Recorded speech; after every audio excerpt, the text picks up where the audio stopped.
ये dormant account के बारे में हम पूरी जानकारी लेने वाले हैं। ये डोरमेंट अकाउंट आखिर का होएला, एक पूरा प्रोसेस हम बताने वाले हैं। और डोरमेंट अकाउंट हो गया तो फिर से एक्टिवेट कर सकते हैं कि नहीं वो बताएंगे।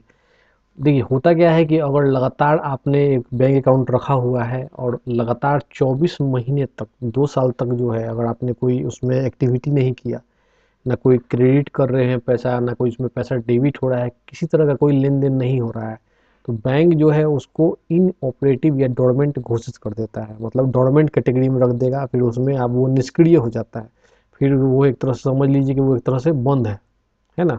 लेकिन उसके लिए आपको चिंता करने की जरूरत नहीं है, क्योंकि उसको आप फिर से दोबारा एक्टिवेट कर सकते हैं, लेकिन उसका प्रोसेस होता है। जनरली लोग जो है बहुत सारा बैंक अकाउंट अपने पास रख लेता है, बहुत सारा अकाउंट खुलवा लेगा, एसबीआई में भी खुलवा लेगा, एक्सिस बैंक में खुलवा लेगा, पंजाब नेशनल बैंक में खुलवा लेगा। तो अकाउंट तो बहुत सारा खुल जाता है, लेकिन लोग मेंटेन नहीं करते हैं। आपको पता चलेगा कि भाई एक अकाउंट खाली रख के उसमें पैसा लेन देन हो रहा है, लेकिन बाकी सारा अकाउंट में कोई ट्रांजेक्शन नहीं हो रहा है। तो लगातार अगर 12 महीने तक कोई ट्रांजेक्शन नहीं हुआ किसी अकाउंट में, तो उसको बैंक निष्क्रिय कर देता है। और उसी बैंक अकाउंट में अगर 12 नहीं 24 महीने, ठीक है ना, 24 महीने तक अगर कोई भी ट्रांजेक्शन आपने नहीं किया, कोनो लेन देन नहीं हुआ, तो उसको डोरमेंट कर देगा, निष्क्रिय हो जाएगा। इन ऑपरेटिव कहा जाता है। डोरमेंट का मतलब इन ऑपरेटिव हो जाएगा। इन ऑपरेटिव या डोमिनेंट का मतलब ये नहीं है कि अकाउंट आपका बंद हो जाएगा। अकाउंट आपका उसी ही रहेगा, लेकिन उसमें आप किसी तरह का कोई ट्रांजेक्शन फिर नहीं कर पाओगे। फिर आपको उसको एक्टिवेट करवाना पड़ेगा।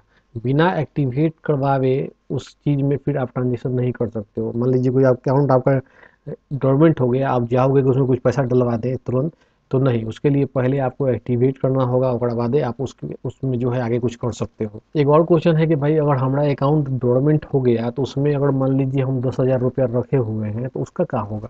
तो उसमें चिंता की कोई ज़रूरत नहीं। डोरमेंट अकाउंट जरूर हो गया है, लेकिन वो बंद नहीं हुआ। आपका पैसा भी जो है 10,000 रुपया सुरक्षित उसमें रहेगा।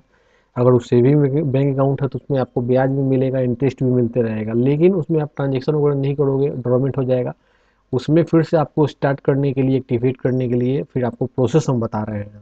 बैंक अकाउंट अगर आपका डोरमेंट हो गया है तो सबसे पहले एक्टिवेट करना है तो बैंक में जाइए, मैनेजर से मिलिए, उनको रिक्वेस्ट कीजिए कि भाई मेरा अकाउंट डोरमेंट है, हमको फिर से इसको रीएक्टिवेट करना है, दोबारा एक्टिवेट करना है।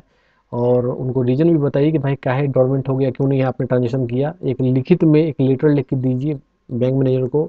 वो आपको जो है एक केवाईसी फॉर्म देगा, केवाईसी फॉर्म को फिलअप कर देना है और उसमें अपना डॉक्यूमेंट लगा दीजिए, पैन कार्ड, आधार कार्ड, और आपका जो भी आईडी प्रूफ है, और वोटर आईडी कार्ड वो भी लगा दीजिए, कोई दिक्कत नहीं है उससे। उस पर अपना जो है ना, जो भी फोटो कॉपी उस पर अपना सिग्नेचर मार दीजिए। एप्लीकेशन जो है आपको वहाँ पर फिलअप करके दे देना है। उसके बाद जो है उसमें कोई आपको पैसा एक्स्ट्रा नहीं लगता है। डोरमेंट अकाउंट है, उसको एक्टिवेट करवाना है तो कोई उसमें आपको ऐसा नहीं है कि उसमें कोई चार्ज देना पड़ेगा, कोई पैसा लगता नहीं है। एक दिन या एक 2 दिन या 3 दिन में आपका फिर से वो एक्टिवेट हो जाएगा। और जैसे ही एक्टिवेट हो जाएगा अपना लेन देन कीजिए, उसमें कोई उसमें समस्या नहीं होने वाला है।